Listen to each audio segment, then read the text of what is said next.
Entonces, buenos días, profe. Buenos días. Entonces, te vamos a entrevistar para, pues, darnos un apoyo aquí en nuestro proyecto de grado. Entonces, primero te pedimos permiso, pues, para tomar como tu voz y poder anotarte. Sí, no hay problema, Ok, autorizado. muchas gracias. Entonces, vamos a comenzar con la primera pregunta. Entonces, ¿cómo la vestimenta o rasgos físicos, que sean lunares, color de ojos, piel, representan jerarquías en distintas épocas o culturas? O sea, ¿cómo aspectos físicos, ya sean vestimentas o rasgos, representan jerarquías en épocas o culturas? Físicos o ciertos rasgos. Mire que antiguamente no solamente los rasgos físicos, sino también los rasgos fisiológicos o los rasgos, ¿cómo lo llamamos? De salud, digamos, no hablando tanto de lo físico, tenía mucho que ver también con la calidad de vida de las personas. Estaba muy unido a eso, ¿no? Si había una calidad de vida, o sea, si pertenecía a algún tipo de casta, a algún tipo de dinastía, a algún tipo de familia que tuviese el poder, su salud era óptima y eso se veía reflejado también en su físico, era porque pues habían esos modos, ¿no? Buena alimentación, buenos médicos, ¿sí? La medicina, la mejor tecnología de medicina siempre disponible, pues acorde al momento. En cambio, pues obviamente es entendible que la gente que tenía los recursos no tenía acceso a un médico, morían rápido, pues, esperanzas de vida de 30 35 años en la antigüedad, es muy poco. La alimentación también eso pues forma unos rasgos de fenotipo pues muy particulares, ¿no? O sea, eso deja mucho que decir, digamos que el tema económico está muy hilado con el tema físico y también interno a nivel de salud. Ok, muchas gracias. Hay algunas culturas, como por ejemplo en China, y eso también sería, pues debido a que vive en China, Japón, donde algunas cosas, como por ejemplo lunares y todo eso, representan algo dentro del horóscopo chino. Así que así mismo se suele tratar a la gente en base a eso, al menos así desde antiguamente. Ok, pausa. Entonces, pues, en base a eso, tú, por ejemplo, ¿qué nos podrías decir de cómo eso se utilizaba en ese tiempo? Cómo es que en base a los lunares o algo así, una persona podría tener más o menos valor dentro de la sociedad. Si es que sabes algo, claro. Por Bueno, ejemplo, esto de los pies más planos y ese tipo de cosas. bueno, y es que, bueno, los lunares no sabría la verdad cómo lo podemos relacionar con un tipo de jerarquía, pero mire que lo de los pies, lo de los pies tiene también una particularidad como muy de tipo sexual, ¿no? No saben, no sé si saben hacia dónde quiero llegar. Habían damas en la antigua China, y eso todavía se ve, pues no tan intenso como antes, pero por ejemplo, si hablamos de pies, eh, las mujeres se cuidaban mucho los pies y muchas veces les daban forma o se los malformaban con una especie de zapaticos que se podían amarrar y eso lo hacían las famosas geishas. ¿Han escuchado las geishas? ¿Las geishas? Sí. Sí, sí. Entonces, estas damas, esas geishas, damas de compañía, eh, hacían todo lo posible pues para satisfacer a los emperadores, bueno, con sus cuestiones sexuales, pero también haciendo una apología del sexo, pero con los pies. ¿Sí? Entonces, muchas de las mujeres que tenían los pies de alguna manera, de X o Y posición o figura a la fuerza, eran categorizadas como mujeres que hacían parte de la vida sexual de los emperadores. Ok. Entonces, vamos a la siguiente pregunta. Bueno, entonces, muchas gracias por esa parte. Ahora vamos a la segunda pregunta. Es un poquito más larga. Dice, ¿podría decirnos algunas características claves respecto a la geografía de las siguientes culturas? Aparte de geografía, ya sea arquitectura o la parte como montañas, ese tipo de cosas. Sí, La primera es la Europa medieval. ok. O sea, que diga generalidades. ¿Quieres que Sí, te comente generalidades, básicamente. del aspecto geográfico Sí. o, De como pronto, Eh, arquitectónico de pronto exacto. también. la Edad Media, Europa. Vas a geopolítico, geopolítico si quieres. Bueno, Edad Media. Digamos que no había una división política como tan marcada como hoy en día, es claro, eso también tiene que ver mucho con la cantidad de habitantes que había, pero sí eran regiones mucho, o sea, Europa era mucho más, o sea, dividida pero con porciones de tierra mucho más grandes. Mm,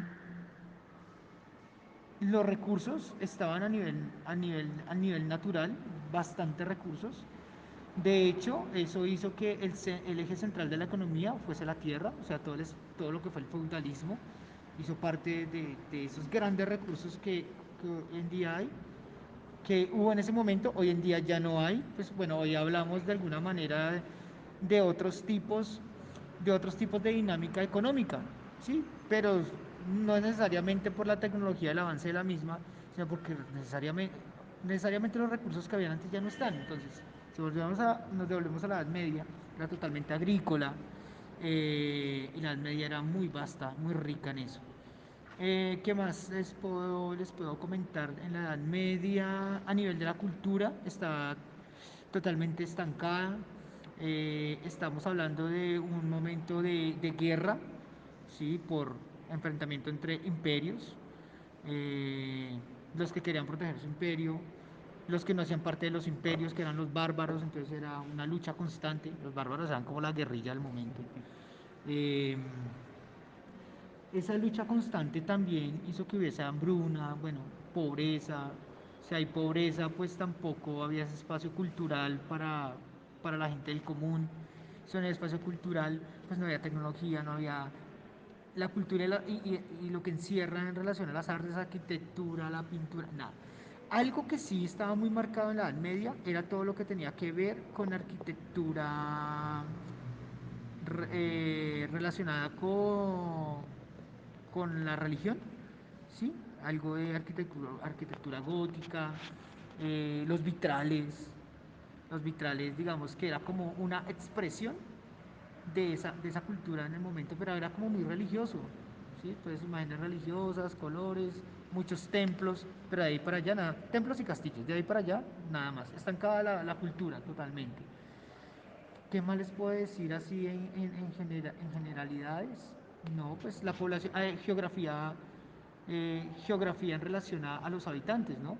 Esta geografía o el aspecto demográfico pues era muy pobre, esperanza de vida corta, eh, eh, tasa de natalidad eh, muy altas, pero como la esperanza de vida era tan corta, pues igual eso también reducía la posibilidad de poder incrementar el espacio de población de un territorio.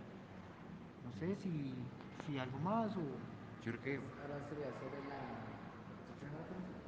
no, yo creo que pues por ahí, digamos, la parte medieval de la que estamos hablando, yo Sí, creo que ya, medieval. ya queda cubierta. Listo. Vamos a Entonces, pasar, yo creo que a la a la siguiente, siguiente, que es la China imperial. a China Imperial, exactamente. Bueno, de China imperial sí no manejo mucho, de hecho. Que sepas. Vamos, ¿qué más? Trabajo más la parte de Occidente. La China oriental es una cultura riquísima en tecnología.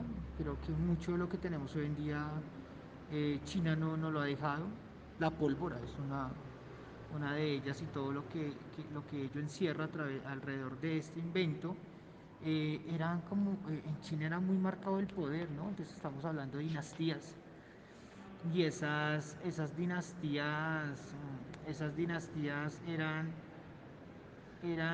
grupos familiares eternos, porque pues imagínense, eso era heredado, heredado, heredado, y esas dinastías eran varias en una China que poblacionalmente es grande y que pues de alguna manera esa lucha de dinastías también generó espacios de conflicto. ¿Qué puedo decir de la China imperial? Organización por dinastías eran varias, pero eran muy largas, lo que quiere decir que era una forma de poder absoluta, no tan arraigada ni mezclada con la religión como era en Occidente, sí, muy bien aferrados a sus creencias, a sus dioses. ¿Qué más podemos decir de China? El tema de, bueno, de los inventos en su momento y unos grandes estrategas militares. De pronto sí hay cosas que se me escapan en este momento, pero no se me vienen a la Japón. cabeza. No, pero Ahora bueno. el Japón imperial. Japón imperial. Ujú. Japón imperial tiene una particularidad, pues yo siento que es una percepción también personal. Y es que yo veo como a Japón en aquel espacio imperial como querer adoptar muchas cosas de China. Y es imposible, porque pues que China, empezando el aspecto geográfico en extensión, le permite muchas cosas. Económicamente también. Siento que intentó tomar muchas cosas de China, del imperio chino, pero no lo logró. No lo logró porque tampoco como que eran muy buenos administradores de los recursos. Algo que sí tiene el imperio chino y que nos lo demostró, el imperio japonés, perdón, y que quedó demostrado aún en el siglo XX, es la gran capacidad de resiliencia. El imperio japonés cayó varias veces económicamente hablando. Y estamos hablando en la época imperial y se levantaron. Es una concepción muy de yo te ayudo aquí, tú me ayudas allá. Entonces, ¿sabe qué era la vaina? Que no habían tantas dinastías, entonces eso hacía que fueran más unidos. Y eso se mantiene, por ejemplo, vamos, siglo XX, bomba Hiroshima Nagasaki, ¿cierto? Se levantan de eso, lo que le llaman el milagro japonés. Eso es heredado del Japón imperial. Ok. Excelente. Y ahora sobre Oriente Próximo. Aquí tenemos pues lo que te decía, las tres culturas mezcladas. Antigüedad India. Así que iríamos hacia la antigua India primero. India. Cuando hablamos de India, inmediatamente yo me ubico en un espacio espiritual. Ellos tienen una filosofía muy marcada de vida, un estilo de vida muy marcado, de creencias arraigadas, pero no es ese tipo occidente, monoteísta, sino muy al estilo oriente, politeístas, varios dioses, pero con una doctrina de si hago feliz a los demás, yo también soy feliz, pero eh, eso tiene una connotación y es que en medio de esas divinidades que hay, de esas divinidades que hay, están las castas, ¿cierto? Allá no estamos hablando, allá no hablamos de dinastías, hablamos de castas. Entonces, como que cada casta representa una de esas divinidades, que son bastantes. eh, lo que ha hecho de alguna manera que China, perdón, que la India no avance, no culturalmente, porque es una cultura rica, bastante rica, milenaria, pero sí ha hecho que de alguna manera se estanque, se estanque a nivel económico, ¿cierto? No han tenido esa visión. O en ese momento, pues hoy en día India exporta todo lo que son motos, motores, todo eso, esta parte automotriz. Pero en ese momento estaban estancados, creo porque eran como más pendientes de a qué casta, a qué casta hacemos parte y a qué dioses podemos divinizar. Entonces se estancaron ahí. Entonces comía, vivía, adoraba y de ahí no pasaba.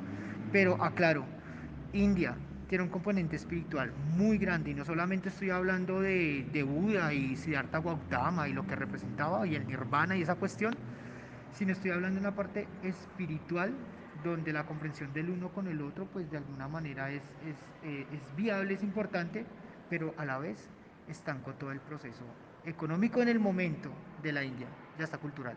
No, cultural no, mentiras. Claro, cultural es muy rico. Ya.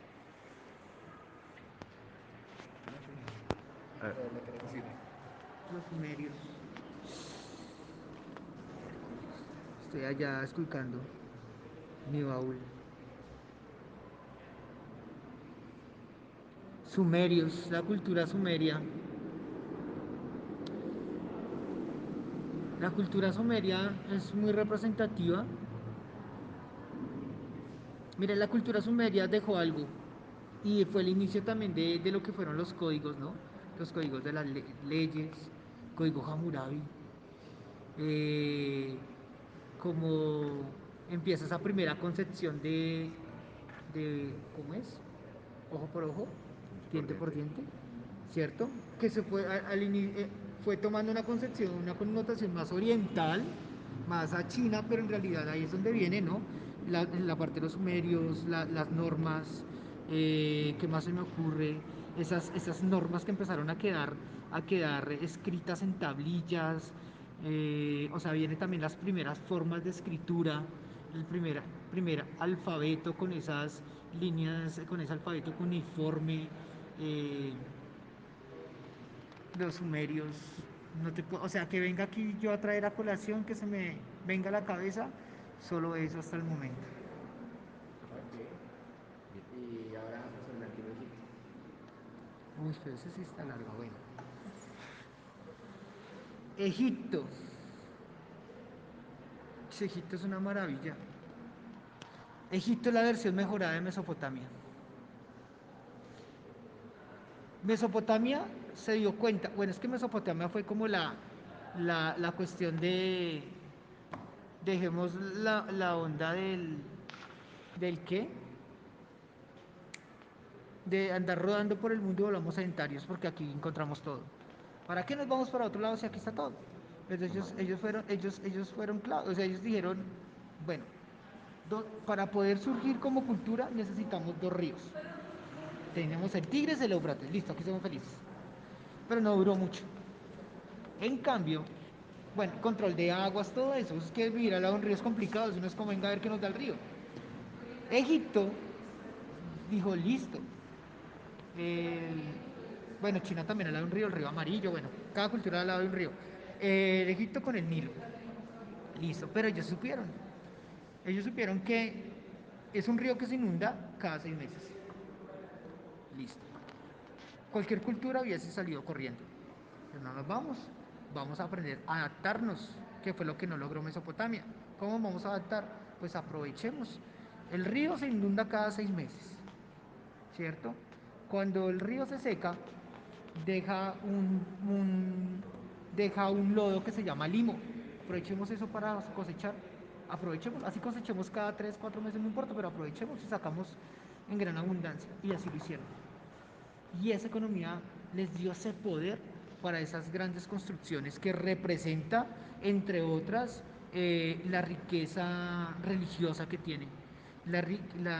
Bueno, religiosa y de poder de cada uno de sus jerarcas, por llegar, de estos emperadores, ¿cierto? Que también estaba representado, eran vistos como dioses y a la vez representados en el espacio terrenal con la parte arquitectónica, ¿sí? Pero todo bien hilado. Manejo de la naturaleza, economía, los dioses, el poder y la arquitectura. Entonces de Egipto tenemos muchas cosas, ¿no? Bueno, el tema vuelvo y repito, de la arquitectura, el primer sistema, uno de los primeros sistemas económicos